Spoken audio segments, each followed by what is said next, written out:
Atos 16, verso 6 até o verso 10.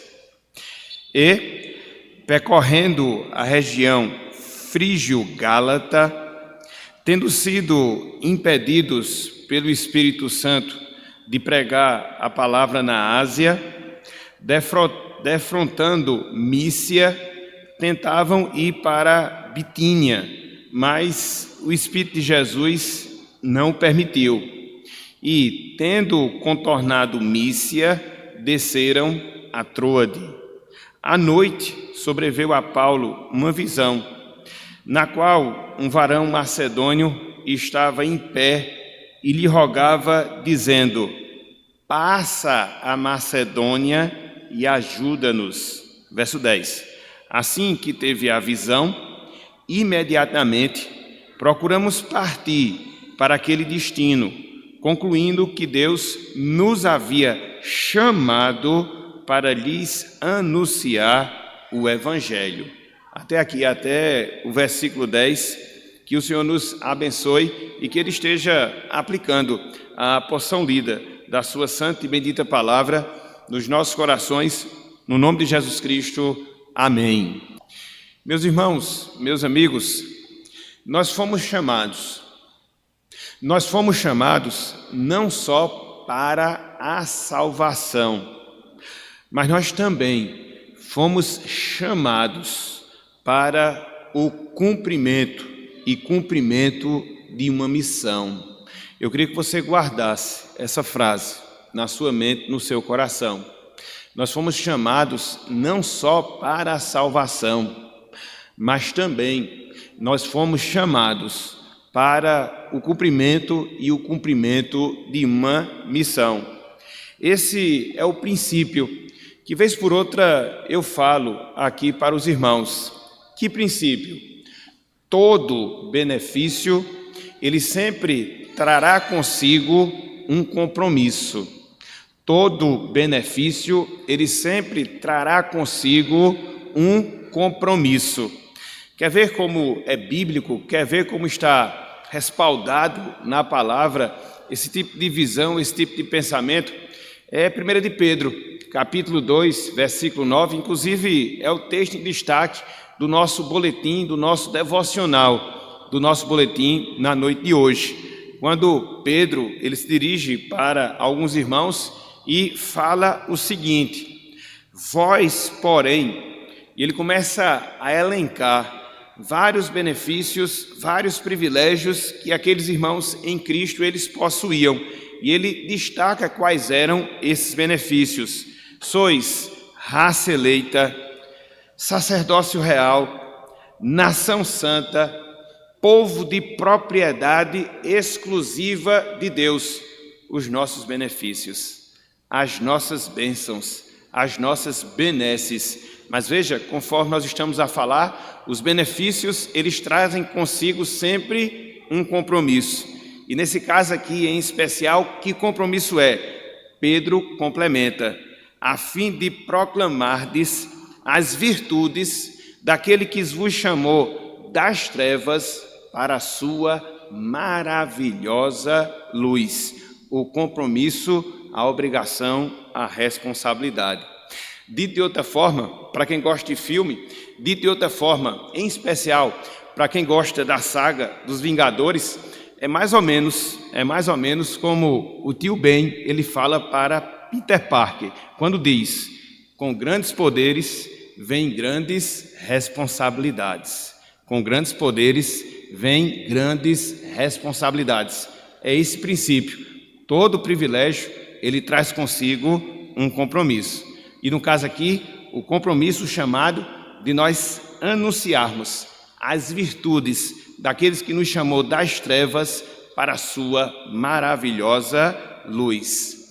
É esse chamado, meus irmãos, meus amigos, que o apóstolo Paulo, e não só o apóstolo Paulo, a equipe de missionários que auxiliava o apóstolo Paulo, eles estão cumprindo de acordo com esse texto que nós acabamos de ler. Atos 16, verso 6 até o versículo 10. Conforme nós já vimos desde a última mensagem, há 15 dias, É a segunda viagem missionária que está sendo aqui empreendida pelo apóstolo Paulo. E nesse caso específico, ele está sendo acompanhado. Ele está sendo acompanhado por Silas, ele está sendo acompanhado por Timóteo, ele está sendo acompanhado por Lucas. Era equipe de missionários, vamos assim dizer. Então, eles estavam aqui nesse texto de Atos 16, verso 6 até o versículo 10, cumprindo a primeira etapa dessa segunda viagem missionária, que consistiu em quê? Em levar a decisão do Concílio de Jerusalém para as igrejas que haviam sido fundadas lá na primeira viagem missionária que o apóstolo Paulo havia feito, conforme nós temos aqui nos capítulos anteriores do livro de Atos. Então, só a título de recordação, voltem aí, por favor, as suas Bíblias, lá para Atos 16, verso 4 e também o versículo número 5, quando Paulo ele está completando, juntamente com a sua equipe de missionários, a primeira etapa da segunda viagem missionária. Ele leva a decisão do Concílio de Jerusalém para as igrejas que haviam sido fundadas na primeira viagem missionária. E aí a gente lê, aqui no versículo 4, ao passar pelas cidades, entregava aos irmãos para que as observassem, as decisões do Concílio de Jerusalém, as decisões tomadas pelos apóstolos e presbíteros de Jerusalém. Verso 5, assim as igrejas eram fortalecidas na fé e, dia a dia, aumentavam em número. Então, eles seguem, meus irmãos, meus amigos, aqui nesse texto, do versículo 6 até o versículo 10, no cumprimento do trabalho que Deus os havia comissionado, os havia chamado. E dentro dessa realidade, eles vão receber um chamado especial, uma convocação específica de Deus para levar o evangelho ao continente europeu.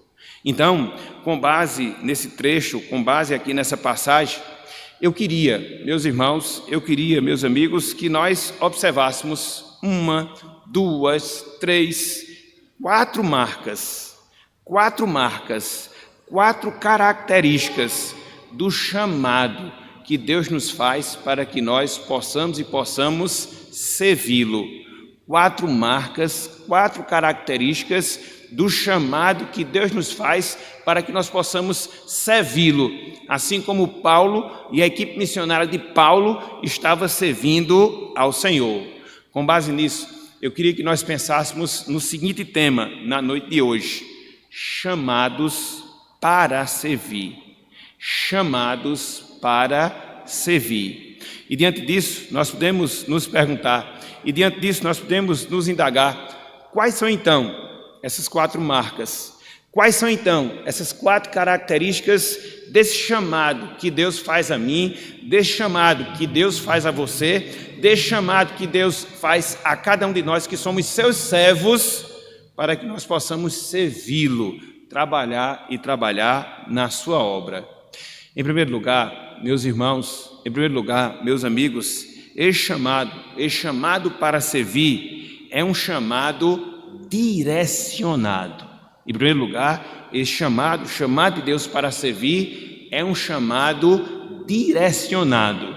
Acompanhe comigo, por favor, mais uma vez, a leitura do texto, do versículo 6 até o versículo 9, e depois a gente vai pular para o verso 11 até o versículo 12, para a gente observar essa primeira marca. O chamado de Deus, ele é um chamado direcionado. Então, acompanhe conosco, Atos 16, verso 6 até o versículo número 9, depois verso 11 até o versículo número 12. Diz o seguinte, a palavra do Senhor. E percorrendo a região frígio-gálata, tendo sido impedidos pelo Espírito Santo de pregar a palavra na Ásia, defrontando Mísia, tentavam ir para Bitínia, mas o Espírito de Jesus não o permitiu. Verso 8: E tendo contornado Mísia, desceram a Troade. Versículo 9: À noite sobreveio a Paulo uma visão, na qual um varão macedônio estava em pé e lhe rogava, dizendo: Passa a Macedônia e ajuda-nos. Versículo 11, versículo 12: Tendo, pois, navegado de Troade, seguimos em direitura a Samotrácia, no dia seguinte a Neápolis, e dali a Filipos, a cidade da Macedônia, primeira do distrito e colônia. Nesta cidade permanecemos alguns dias. Aqui nesse trecho, meus irmãos, meus amigos, a gente percebe um detalhe, ou seja, o Espírito Santo, o Espírito de Deus, o Espírito de Jesus Cristo, ele dirige não só a Paulo, mas também ele dirige a equipe missionária que acompanhava Paulo. Para quê? Para que eles pudessem pregar na cidade de Filipos. Há esse direcionamento de Deus para que a palavra chegasse de forma específica nesta cidade, ou seja, na cidade de Filipos. Conforme nós vemos aqui no trecho, a intenção de Paulo, a intenção dos auxiliares do apóstolo Paulo era anunciar a palavra na Ásia. Era o desejo que eles tinham, era o intento que havia em seus corações. Mas, conforme nós observamos, o Espírito Santo não permitiu que isso acontecesse. E conforme nós vemos aqui no texto, eles, Paulo e seus companheiros, insistem, tentando fazer um outro caminho, fazer uma outra rota, meio que arrodeando até chegar à Ásia. Eles passam pela Mísia, eles passam pela Bitínia, porém, mais uma vez, eles continuam sendo impedidos pelo Espírito Santo. Até que então, eles são direcionados à cidade de Troade. Para quem não sabe, a cidade de Troade é a antiga Troia, conforme nós temos ali dentro dos escritos da história grega. E ali, Paulo, na cidade de Troade, ele tem uma visão de um varão macedônio, que era a região na qual se incluía a cidade de Filipos. E dentro dessa visão existe esse pedido. Que pedido? Que ele fosse para lá e que lá ele pregasse o Evangelho. Talvez você se indague, talvez você se pergunte, mas Deus estava impedindo que o Evangelho chegasse na Ásia nesse momento, especificamente falando? Sim, mas isso não significa dizer que posteriormente o Evangelho não chegou à Ásia. Chegou através de Apolo, Atos capítulo 18, chegou através do próprio apóstolo Paulo, Atos capítulo 19, quando Pedro, ele escreve a sua primeira carta, lá em 1 Pedro capítulo 1, versículo 1 até o versículo 2, Pedro se dirige aos irmãos da Ásia. Mas neste momento, especificamente falando, Deus ele quis, Deus ele desejou que a cidade de Filipos ela fosse beneficiada com a pregação do Evangelho. E Paulo foi direcionado nesse chamado, juntamente com a sua equipe, para aquela cidade, com esse objetivo, com essa finalidade. Irmãos, amigos, a gente aprende uma verdade aqui. E que verdade é? Deus, ele sempre nos conduz no nosso caminho para que a gente possa cumprir o seu chamado, para que a gente possa cumprir o chamado de Deus.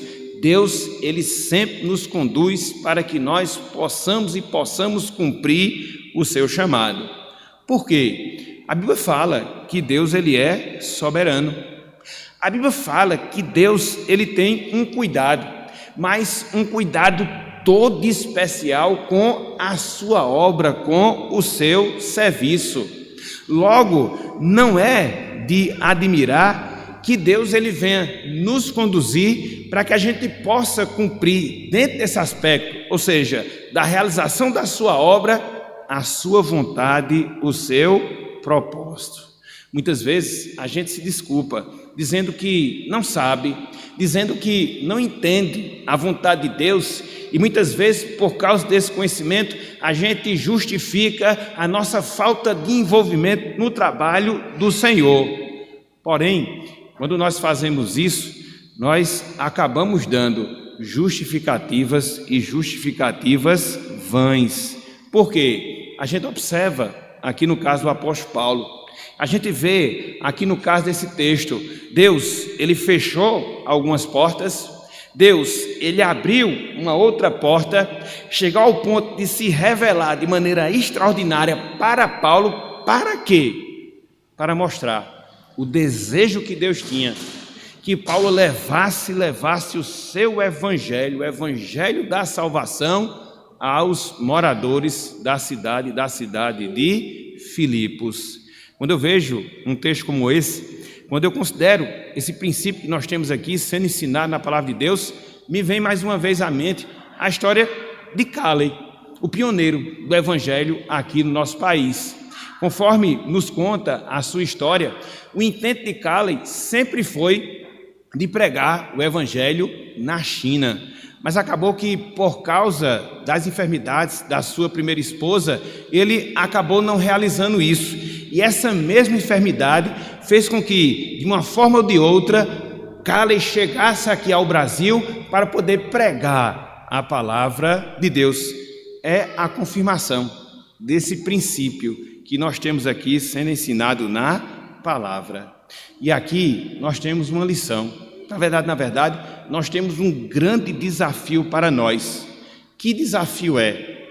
A necessidade que nós temos de descobrir a vontade de Deus, de ser sensível aos recados que muitas vezes Deus nos dá, nos direcionando para que a gente possa cumprir a sua vontade, inclusive no que diz respeito à realização da sua obra. É por isso que nós precisamos, é por isso que nós carecemos dessa sensibilidade, a mesma sensibilidade que o apóstolo Paulo ele teve de entender a vontade de Deus, repito, através das portas fechadas que se colocaram diante dele, através da porta aberta, através da visão e compreender que aquilo era a vontade de Deus para a sua vida. E é isso, meus irmãos, é isso, minhas irmãs, que nós, enquanto cristãos, devemos fazer. E é interessante porque isso é um desafio que se aplica não só ao nosso envolvimento em relação ao trabalho de Deus, mas a qualquer outra coisa que esteja relacionada à nossa vida, em qualquer aspecto que for. Devemos ser sensíveis aos recados que Deus nos dá, para que assim a gente possa ser direcionado, para que assim a gente possa compreender a sua vontade e assim estar cumprindo o seu propósito em todos os momentos da nossa vida. Paulo estava cumprindo a verdade de Deus, atendendo ao seu chamado. Paulo ele foi sensível aos toques de Deus através dos fechamentos e das aberturas de portas, e isso fez com que ele estivesse no centro da vontade de Deus, fazendo aquilo que Deus de fato queria que ele fizesse. Por quê? Em primeiro lugar, o chamado de Deus, ele é um chamado direcionado. Ele é um chamado direcionado. Contudo, meus irmãos, meus amigos, há uma segunda marca, há uma segunda característica do chamado que Deus ele nos faz, para que nós possamos servi-lo. Se por um lado, conforme nós acabamos de ver, esse chamado, ele é um chamado direcionado. Em segundo lugar, eu queria que nós aprendêssemos isso na noite de hoje, esse chamado de Deus para servir é um chamado para os ativos, para aqueles que estão ativos no trabalho de Deus, no trabalho do Senhor. Não sei se vocês perceberam, eu não sei se vocês atentaram, mas Deus, ele chamou Paulo Deus, ele chamou os auxiliares de Paulo quando eles já se encontravam trabalhando em prol da causa de Deus, em prol da causa do Senhor. A gente percebe justamente esse detalhe aqui nesse texto. Esse chamado que Deus fez a Paulo, seus auxiliares, Deus fez quando aqueles homens, eles já se encontravam trabalhando em favor da obra de Deus. A equipe missionária, ela tinha terminado, conforme a gente falou na palavra introdutória, a primeira parte da missão, dentro da segunda viagem missionária de Paulo, que era o quê? Entregar a decisão do Concílio de Jerusalém às igrejas que haviam sido fundadas na primeira viagem missionária de Paulo. Verso 4, verso 5, a gente já viu. Contudo, conforme nós observamos aqui nesse texto, aquelas pessoas, Paulo, aquelas pessoas, os seus auxiliares, elas não estavam satisfeitas. Não, elas não estavam satisfeitas, mas, muito pelo contrário, se propuseram, se disporam a seguir em frente, em direção ao norte, para chegar na Ásia e ali anunciar a palavra de Deus. E foi dentro desse contexto, dentro dessa tentativa que eles já estavam a fazer, lá na cidade de Troade, que eles receberam, através de Paulo, um chamado de uma missão mais específica, ou seja, de ir para a cidade de Filipos.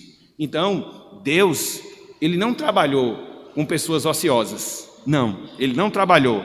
Mas sim, Deus, ele trabalhou com aquelas pessoas que já trabalhavam para Deus.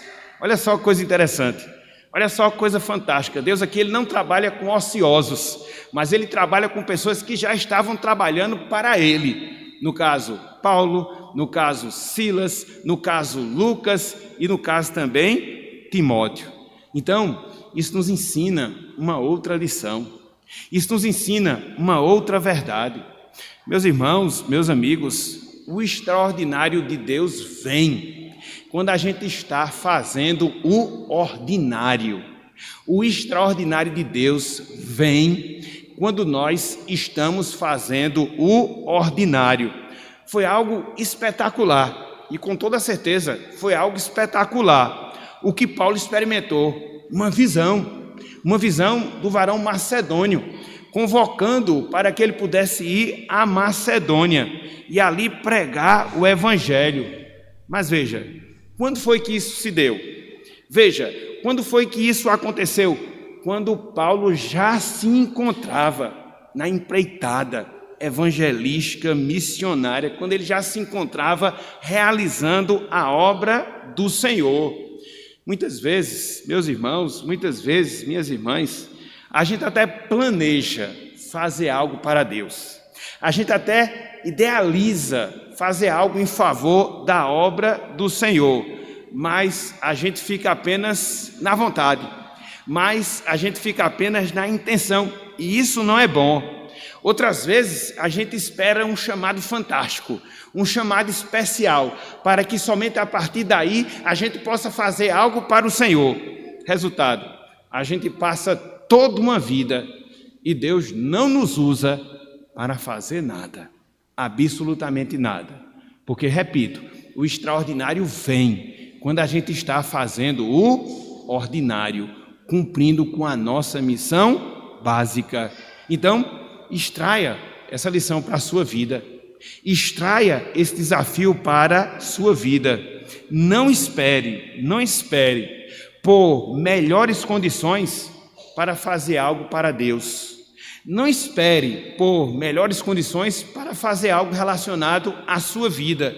Pode ser no sentido familiar, pode ser no sentido estudantil, pode ser no sentido secular, pode ser no sentido trabalhista. Não. Mexa-se, faça hoje o que você puder. Mexa-se, faça agora aquilo que estiver ao seu alcance. Meus irmãos, minhas irmãs, a procrastinação é um empecilho terrível que a gente tem na nossa vida.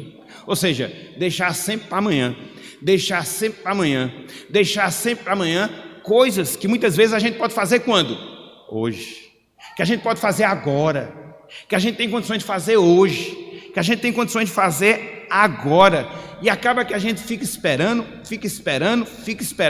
e nada, absolutamente nada de diferente acaba acontecendo na nossa vida. Então, conforme eu falei, isso serve para questões espirituais, sim. Conforme eu falei, isso serve para questões seculares. É uma lição que a gente extrai em relação à nossa vida.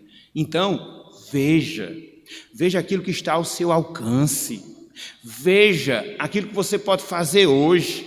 Veja aquilo que você pode fazer agora. E na medida em que você faz isso, experimente as coisas especiais que Deus Ele tem preparada para você. Porque eu repito, o extraordinário de Deus acontece quando nós estamos fazendo o nosso ordinário, a nossa obrigação do nosso dia a dia. Então, quais são as características do chamado de Deus? Esse chamado que nós temos para podermos servir ao Senhor. Conforme nós observamos, ele é um chamado. Ele é um chamado para aquelas pessoas que estão ativas, para aquelas pessoas que já se encontram fazendo algo para ele. Mas não só isso, é um chamado direcionado. Contudo, quando a gente olha aqui para esse texto, quando a gente olha aqui para essa passagem, a gente percebe uma terceira característica do chamado de Deus, desse chamado para nós podermos servi-lo. Ou seja, é um chamado desafiador. É um chamado desafiador. Acompanhe comigo, mais uma vez, a leitura do versículo 9. Atos 16, versículo 9. É um chamado desafiador. É um chamado desafiador. Olha só o que nos diz aqui a palavra de Deus. À noite, sobreveio a Paulo uma visão, na qual um varão macedônio estava de pé e lhe rogava a Paulo, dizendo: passa a Macedônia e ajuda-nos. Meus irmãos, meus amigos, a maneira como Paulo ele foi chamado, Paulo e sua equipe, não correspondeu com a realidade que Paulo se deparou lá na cidade de Filipos. A maneira especial com a qual Deus chamou Paulo não se harmonizou com a realidade que Paulo viveu quando ele atendeu ao chamado e foi lá para a cidade de Filipos. Por quê? Considerando a forma como Deus conduziu Paulo, seja fechando as suas portas e lhe conduzindo ali a Filipos, talvez Paulo fosse levado a pensar que o seu ministério ali na cidade de Filipos seria um ministério profícuo, que ele iria pregar a multidões, que multidões iriam se converter, que rapidamente ele iria ali fundar uma igreja. Talvez ele pudesse ter essa percepção a partir da visão que ele havia tido do Senhor. Contudo, a gente percebe que não foi isso. Não foi isso que aconteceu, muito pelo contrário. Paulo foi levado por Deus para uma cidade, no caso de Filipos, que nem sinagoga tinha. Que, via de regra, era a estratégia que Paulo ele utilizava quando ele iria implantar um trabalho em uma determinada cidade. Ele ia primeiro para uma sinagoga para falar aos judeus, e na medida em que os judeus se convertiam, ele ia começando a desenvolver o trabalho. Lá na cidade de Filipos não havia nem sinagoga, o que aponta para o fato que não existiam nem 10 judeus, porque em todo e qualquer lugar que existisse pelo menos 10 judeus, ali era instalada uma sinagoga. Como não havia, a suposição a que nós chegamos, ou a conclusão a que nós chegamos, é que nem judeus, nem 10 judeus, melhor dizendo, existiam ali naquela cidade. E aí o que foi que ele fez? Ele teve que ir para um lugar afastado, um rio, que ele havia separado para orar. Lá ele se encontra com Lídia, prega o evangelho, e aí não só Lídia, mas também toda a sua família, ela é salva. Ato contínuo, Paulo se depara, durante o período que ele passou ali na cidade de Filipos, com uma jovem adivinhadora, que estava sempre seguindo tanto a Paulo como a Silas, repetindo todas as coisas, todos os dias, as mesmas coisas, todos os dias. E aí Paulo ele expulsa Aquele demônio cura aquela jovem adivinhadora. Resultado dessa postura, desse comportamento que Paulo ele teve. Ele e Silas foram perseguidos, ele e Silas foram espancados, ele e Silas acabaram sendo presos lá na prisão, cantando louvores a Deus. Deus faz com que houvesse um terremoto. E aí, aquela ocasião faz com que não só o carcereiro, mas também toda a sua família viesse a ser salva. Ponto. Acabou aí o ministério do apóstolo Paulo na cidade de Filipos, um tanto quanto diferente, com a visão extraordinária que ele teve, chamando para que ele fosse ali a Filipos pregar o evangelho. Isso nos ensina mais uma outra verdade, isso nos ensina mais um outro princípio, ou seja, as dificuldades, elas sempre serão as nossas maiores realidades. As dificuldades, elas sempre serão as nossas maiores realidades. Muitas vezes, meus irmãos, meus amigos, o caminho da vontade de Deus não é fácil. Não é fácil. Ele até pode nos chamar de maneira extraordinária, assim como aconteceu com Paulo, mas as lutas, as dificuldades que a gente tem que enfrentar quando a gente faz a obra de Deus, acaba sendo uma realidade inevitável. E aí a gente aprende que Deus ele até promete que a gente chegue no porto seguro, mas ele não promete que a gente vai ter uma viagem tranquila. A viagem de Paulo não foi tranquila ao longo do período que ele passou ali na cidade de Filipos. Por quê? As dificuldades são as nossas maiores realidades. E é justamente por causa disso que a gente extrai aqui um desafio, que a gente extrai aqui uma lição também para nós. Que lição é essa? Que desafio é esse? Não desistamos diante das dificuldades da vida e no serviço que nós fazemos para Deus. Não desistamos diante das dificuldades da vida e no serviço que nós realizamos para Deus. Infelizmente, a gente sabe disso, a gente tem experiência disso. A desistência, via de regra, é a primeira opção que a gente quer escolher diante dos nossos problemas. Não é verdade? A desistência, via de regra, é a primeira opção que nos vem à mente diante dos problemas que muitas vezes a gente enfrenta. E a gente começa a pensar, e aí a gente começa a raciocinar, é melhor deixar isso para lá.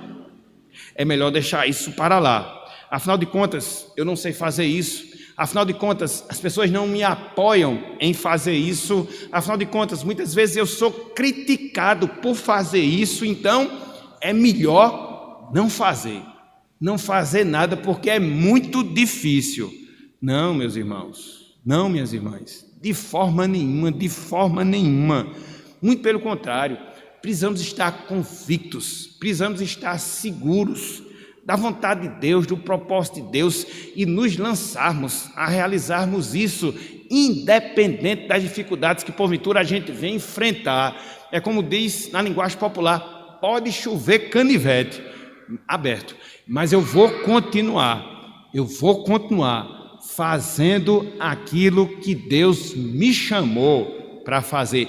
Isso foi o diferencial na vida do apóstolo Paulo. Ele tinha essa convicção, ele tinha essa certeza, não obstante as muitas dificuldades que inevitavelmente ele enfrentou. Olha só, a convicção do apóstolo Paulo em relação a isso. Olha só o que nos diz o versículo 10, a primeira parte do versículo 10. Olha só, Atos 16, versículo número 10. Olha só, assim que teve a visão, veja, imediatamente procuramos partir para aquele destino, ou seja, para Macedônia, concluindo que Deus nos havia chamado para lhes pregar o Evangelho. Então Paulo tinha essa convicção, independente das dificuldades, ele estava ali firme, cumprindo o propósito de Deus. Por quê? O chamado de Deus, ele é um chamado desafiador.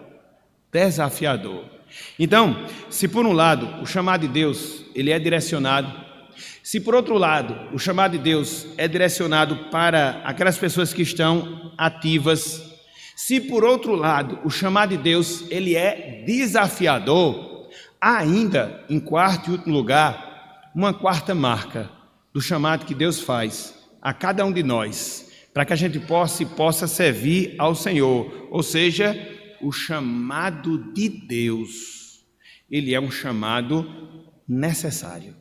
O chamado de Deus, ele é um chamado necessário. Acompanhe comigo mais uma vez a leitura dos versos 9 e 10. Quarto e último ponto, o chamado ele é necessário. Olha só, verso 9 e depois o versículo de número 10.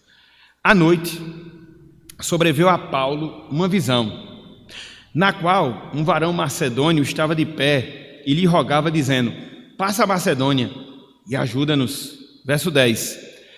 Assim que teve a visão, imediatamente procuramos partir para aquele destino, concluindo que Deus nos havia chamado, veja, para lhes anunciar o Evangelho. Meus irmãos, meus amigos, a ajuda que foi solicitada de Paulo, dos seus companheiros de missão, consistia em que eles pregassem o Evangelho. Eles foram chamados para ajudar, eles foram chamados para auxiliar. E em que consistia essa ajuda, esse auxílio? Na pregação das boas novas de salvação. Conforme nós temos aqui na passagem, após ter a visão e compartilhar essa visão com os seus auxiliares, Paulo, seus companheiros, eles entenderam qual era a vontade de Deus. Ou seja, para onde eles deveriam ir? Para onde? Para Macedônia. Para onde? Para a cidade de Filipos. Mas não só isso, o que eles deveriam fazer lá, ou seja, anunciar a palavra, pregar o Evangelho. Os macedônios, eles tinham necessidade, mas uma necessidade urgentíssima da palavra de Deus, da pregação do Evangelho. Quando a gente observa, por exemplo, pelo menos as duas conversões que houve lá, Lídia, sua família, o carcereiro, a sua família, a gente percebe isso com clareza, a gente percebe isso com facilidade. Existia essa necessidade, essa fome deles pelo Evangelho, pela palavra de Deus. Então, a colaboração de Paulo, a colaboração dos colaboradores de Paulo era fazer o quê? Distribuir as boas novas e boas novas de salvação àquelas pessoas que se encontravam em uma condição perdida. Aqui você aprende um outro princípio. Ou seja, não há nada, absolutamente nada, que as pessoas mais careçam do que o Evangelho. Não há nada, absolutamente nada, que as pessoas mais careçam do que o Evangelho, as boas novas de salvação. A prova disso é a futilidade, a prova disso é a desesperança, a prova disso é o temor, a prova disso é o mundanismo, a prova disso é o paganismo que circula as nossas vidas. Para onde a gente olha, meus irmãos, para onde a gente olha, minhas irmãs, a gente percebe isso. Como as pessoas são fúteis, como as pessoas são mundanas, como as pessoas estão sem esperança, como as pessoas elas são pagãs, como as pessoas elas são carnais, elas estão sem nenhum tipo de direção em relação às suas vidas. Como eu sempre gosto de falar, elas estão caminhando a passos largos para a condenação e condenação eterna. E qual é o remédio para essa situação? Qual é a situação, ou melhor dizendo, o que é que pode reverter esse quadro que caracteriza negativamente a vida das pessoas? Somente o Evangelho de Jesus Cristo.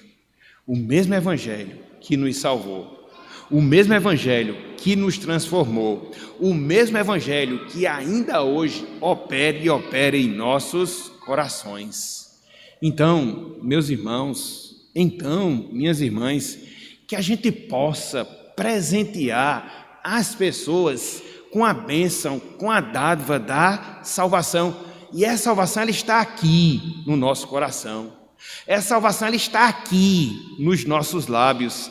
Esse é um dos maiores estímulos que você devemos ter para nos envolver com aquilo que Deus ele quer que nós façamos, salvar o pecador, a começar da nossa casa, juntamente com os nossos familiares, se estendendo para os nossos colegas de trabalho, de escola, de rua, enfim, as pessoas com as quais nós nos relacionamos.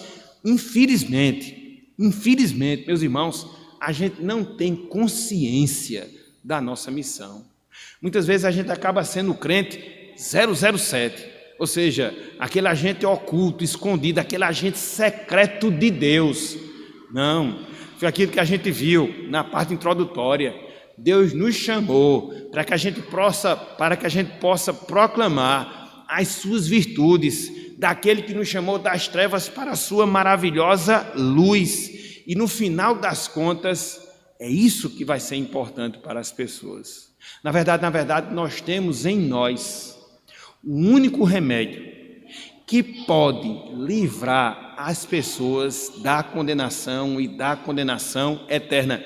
É a diferença entre estar condenado e salvo. Ouvir a palavra, ser salvo por ela. Mas como as pessoas ouvirão se nós não pregarmos? Foi a nossa leitura devocional. Como é que as pessoas vão se voltar para Deus se a gente não falar do Evangelho de Deus? Então veja que o auxílio de Paulo aqui nesse texto era que eles ministrassem a palavra, e eles ajudaram os macedônios, as pessoas de Filipos. Então, esse é o presente que cada um de nós temos, que somos salvos, e que nós podemos oferecer às pessoas, na medida em que nós abrimos os nossos lábios e nós anunciamos o santo Evangelho de Jesus Cristo, conforme nós vemos na sua palavra. Hoje, o que foi que a gente viu, meus irmãos, o que foi que a gente viu, meus amigos? A gente aprendeu as marcas do chamado de Deus para o serviço. E a gente aprendeu essas marcas a partir da experiência de Paulo, de Timóteo, de Silas, de Lucas, quando eles estavam ali trabalhando em prol do Evangelho de Deus. E quais são essas 4 marcas desse chamado de Deus? Conforme nós vimos, ele é um chamado direcionado. Mas não só isso, ele é um chamado que é feito para aquelas pessoas que já estão ativas. Ele é um chamado desafiador. Ele é um chamado necessário. Mas é assim que a gente cumpre a vontade de Deus em relação às nossas vidas. Então, que nós possamos, meus irmãos, minhas irmãs, pensar sobre isso. Pensar no nosso lugar, pensar na nossa participação, pensar na nossa atuação dentro da causa do Senhor. Nessa noite de hoje, Deus ele está nos chamando para isso, para que a gente possa servir, para que a gente possa trabalhar, para que a gente possa ser frutífero dentro da obra do Senhor. Mas antes de encerrar a nossa palavra, nós queríamos nos dirigir de forma específica para aquelas pessoas que ainda não experimentam dessa salvação. Em que sentido? Meu amigo, minha amiga, hoje, Deus, ele continua te chamando para a sua salvação, para a salvação do Senhor. Esse chamado, ele antecede o segundo chamado para que a gente possa trabalhar em prol da causa de Deus.